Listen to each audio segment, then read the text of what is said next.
Terus susternya nanyain biar Yusian tetap sadar. Hai guys, selamat pagi ya. Selamat datang kembali di channelnya Keluarga Unik Internasional di Jerman ya, bersama aku di sini Sri Meta Stompul.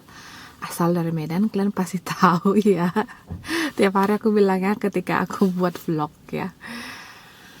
Di sini teman-teman, aku mau melanjutin video yang kita itu berburu jamur dan lihat pesepak bola Jerman yang ganteng-ganteng ya.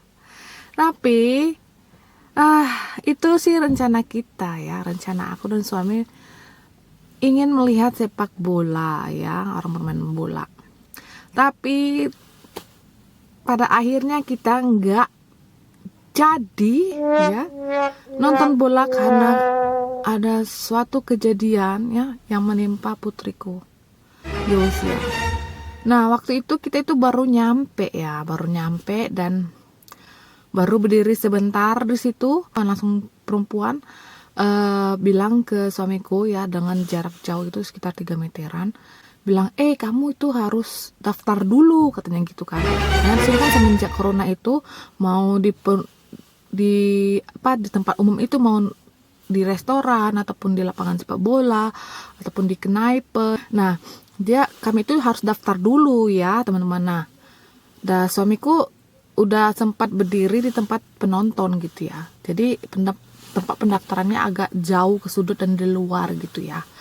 Nah, kita itu kan masuk dari arah hutan itu, dari dalam ke situ, masuk ke arah penonton, bukan dari keliling gitu ya, keliling dari luar gitu.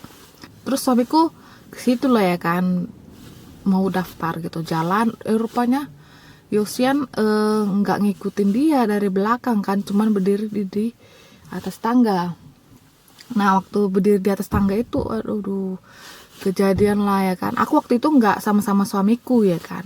Aku masih ngevlog di situ. Kalian masih lihat vlogan terakhirku itu, paling akhir ada suara tangisan Yosian ya. Aku masih ngevlog di situ. Nah, karena aku dengar suara tangisan si Yosian ya, aku langsung cepet-cepet lah matiin itu kameraku ya kan. Aku matiin kameraku, ini kenapa lah Yosian ini, tanya, dipukul sama suamiku gitu ya, pikirku gitu ya, sampai nangis gitu, Yosian menjerit kuat ya kan. Ternyata aku matiin kameraku, Ludwig masih sama aku ya kan. Aku bawa Ludwig juga dari depan kios ya, kios jualan wurst gitu ya, jualan snack-snacknya Jerman gitu ya. Nah, depan situ aku lihat Yosian udah nangis, tapi duduk di tempat kaki lima gitu ya, kaki lima jalan gitu ya. Nah, Yosian sudah nangis di situ. Suamiku merokok gitu.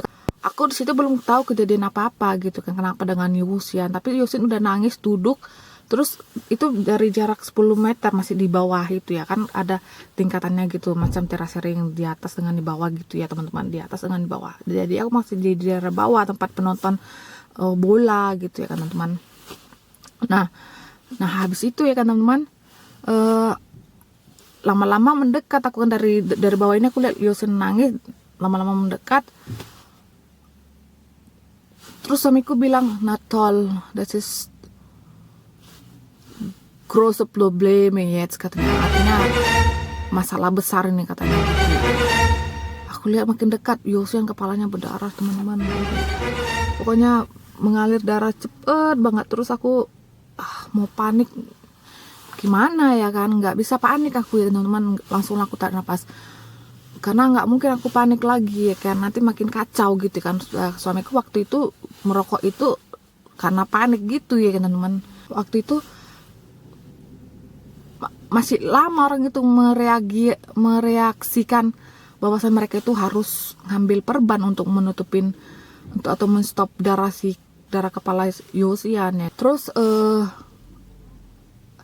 suamiku teriaklah sama si pengunjung gitu kan, tolong dulu perban katanya gitu, P3K katanya gitu kan, Erste Hilfe, first aid katanya gitu kan, disuruh bawa gitu ya kan, untuk stopin kepala si Yosian yang udah mulai berdarah, banyak cucuran air darahnya.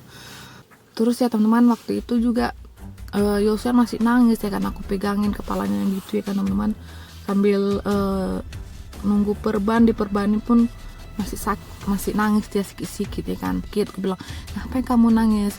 Ya udah diam, aku di sini, mami di sini. Aku bilang, mami pegang tangan kamu gitu ya. Aku bilang kayak gitu sama Yosian, baru dia diam. Bita, perban ambil perban, gue bilang gitu sama orang itu juga ya kan. Udah sambil menunggu aku kan, aku tutupin kepala Yosian pakai tangan aku, darah ini ya, udah aku tutupin. Datanglah perbannya, habis itu udah datang perbannya, suamiku coba buat sendiri kan perbannya, nggak bisa, asik merosot aja karena licin. Nah terus untunglah datang seorang perawat militer gitu ya, perawat militer di Jerman ini ya gitu, dia perempuan, dia yang memperbanin kepala Yosian. Terus suamiku teriak juga sambil si perempuan yang ngambil perban, suamiku teriak, tolong panggil Notarzt itu seperti ambulans darurat, gawat darurat ya, bersama dengan dokternya gitu. Nah di teleponan Notarzt semua bla bla bla bla bla sampai ada sekitar 10 menitan di telepon itu, karena mereka ini ditanyain siapa nama Yosian, terus berapa usianya, terus ada nggak Yosian pingsan gitu gara-gara kena bola ini gitu ya kan, atau udah banyak nggak darahnya gitu, pokoknya banyak kayak tanyanya sampai 10 menitan gitu ya kan. Terus udah tutup selesai, nggak lama lagi 10 menit kemudian datanglah teman-teman Notarzt ini di sini ya kan, karena di sini persyaratan Notarzt datang itu 10 menit harus udah sampai di tempat kejadian perkara gitu ya teman-teman. Aku bersyukur banget di sini aku bisa tinggal di Jerman ini, yang mana Notarzt itu penting sekali ya teman-teman. Terus aku tanyain suami, kenapa ini Wolfgang, bilang gitu sama si suamiku kan. Iya ini aku kira lah si Yosian ngikutin aku untuk mendaftar karena gitu. Rupanya dia berdiri di atas tangga itu. Terus orang-orang udah teriak awas bola. Dia malah nggak ngelak gitu, nggak ngelak bola gitu kan. Orang pada ngelak kepalanya dari bola, dia malah nggak ngelak gitu ya kan. Mimpi dia di situ, tidur mimpi kata suami gitu kan. Terbiasa kali dia mimpi, nggak dengar apa kata orang gitu kan, nggak dengar kata orang tua juga gitu ya kan. Nah kan pemain bolanya itu waktu itu lagi ternyata teman lagi nendang bola ke gawang gitu ya kan, rupanya lewat gawang ya kan, kena kepala Yosian ini kepala Yosian kena bola, terus Yosian terbanting ke belakang gitu. Udah kena kepala Yosian, bola ke belakang dan berdarah. Datanglah 10 menit kemudian setelah teleponan itu ya teman-teman, datanglah ambulan gawat darurat ya, atau Notarzt di sini namanya ya teman-teman. Itu 10 menit kemudian setelah berteleponan itu langsung datang. Terus susternya nanyain biar Yosian tetap sadar ya kan, gimana sakitnya dan seberapa sakit gitu kan. Terus gimana kejadiannya, ditanya sama si dokter ke aku gitu ya kan. Terus ada nggak Yosian pingsan waktu itu gitu ya. Nggak ada, aku bilang gitu ya kan. Terus ditanyain namanya siapa. Emang sih nggak banyak tanya ke orang itu ya, nggak tanya. Mereka tuh cuma nanya bawa kartu asuransi nggak gitu kan, kartu kesehatan nggak gitu ya kan. Ya udah langsung lah 5 menit setelah nanya gitu, nanya ada pingsan atau asuransi kartu di mana dibawa, terus gimana kejadiannya, 3 pertanyaan itu langsunglah kami berangkat ke UGD di Marburg gitu ya kan teman-teman, karena waktu itu hari Minggu ya teman-teman. Hari Minggu itu di sini klinik nggak ada yang buka, jadi kita terpaksa ke situ, ke klinik itu terbesar ya di daerah kami di Marburg. Nah kita dibawa ke situ, dilarikan ke situ ya. Nah, udah sampai di sana kita itu nggak aku nggak ada unmail dan nggak ada daftar lagi teman-teman, nggak ada ngisi ini itu nggak ada, karena di dalam perjalanan itu si perawatnya yang laki-laki sudah menanyain aku di mana kami diasuransikan gitu kan, siapa nama Yosian, nama keluarga, alamat, udah ditanyain pihak si dokter itu, si perawat itu ya, perawat gawat daruratnya gitu. Nah, udah sampai kita di klinik, aku nggak ada daftar, kita masuk ke ruang anak segera gitu ya, nggak lama prosesnya, pokoknya 5 menit nyampe, langsung masuk ke kamar perawat anak kan. Langsung lah dokternya, si dokter chirurgi ya, dokter bedah gitu ya kan, ngecek kepala Yosin. Kita masuk kamar gini ya teman, terus masuk kamar itu, kamar pasien, terus dokter bedah, kenalan aku sama dokter bedah biasa ya teman-teman. Dia sebutin nama, aku sebutin nama gitu kan. Gimana kejadiannya itu, si perawat yang membawa kami ke rumah sakit itu, ke klinik itu, yang menjelasin ke dokter ini bagaimana gitu kan, bla bla bla bla gitu ya kan. Terus ketika si dokter chirurgi itu mau meriksa si Yosian, si dokter penyelamat itu, si Not Art itu udah pergi gitu kan, pergilah dia ke stasiun mereka gitu. Nah, habis itu di kamar itu waktu dicek gitu ya kan teman-teman, ditanyain si dokter juga si Yosian gimana sakitnya, udah lumayan nggak, masih sakit kata Yosian gitu ya kan teman-teman, kepalanya itu. Terus si dokter ini ngecek kepala Yosian, ya ini lebarnya itu 4-5 cm.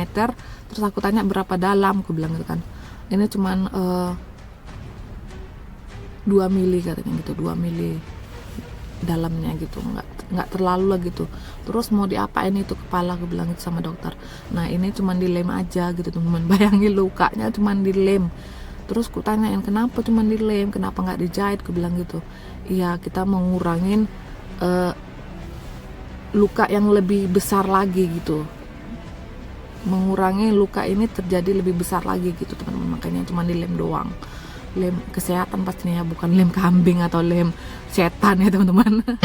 Nah habis itu, tapi ingat Bu, ini harus ibu bersihin kepalanya dengan kain lap ya, cuman bagian-bagian bawah doang dibersihin aja gitu, nggak dicuci, untuk buangi darah-darahnya gitu ya. Nah, tapi jangan cuci rambut selama seminggu, dan jangan sisiran juga selama seminggu. Jadi, untungnya waktu itu si Yosian masih ada sisa seminggu lagi liburan musim gugur gitu ya teman-teman. Nah, seminggu lagi Yosian di rumah. Pokoknya nggak keramas, nggak cuci rambut, nggak sisir rambut juga. Terus, tapi aku personally ya, aku lebih bagus Yosian nggak keramas selama 2 minggu dan nggak sisiran selama 2 minggu. Aku dengerin kata si suster yang militer itu teman-teman, karena si suster ini sudah bilang sama aku, oh ini pasti cuma dilem doang ya, waktu masih di tempat TKP itu ya teman-teman.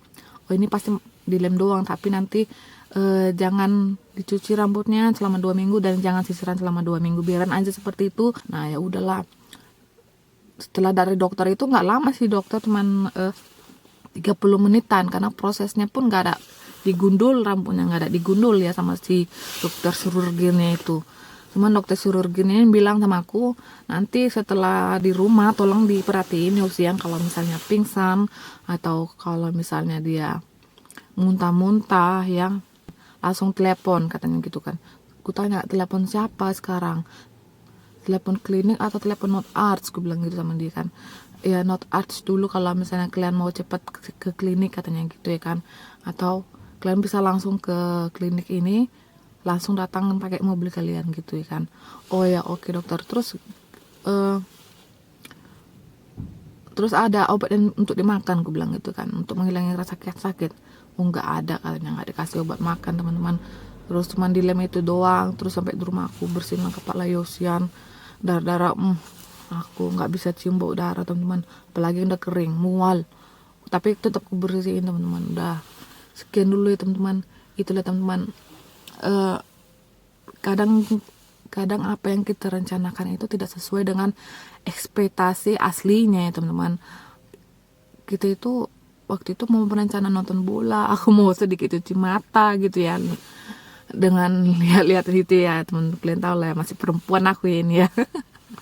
Terus tapi ya itu, kadang apa yang kita rencanakan itu tidak sesuai dengan hasil akhirnya gitu ya teman-teman.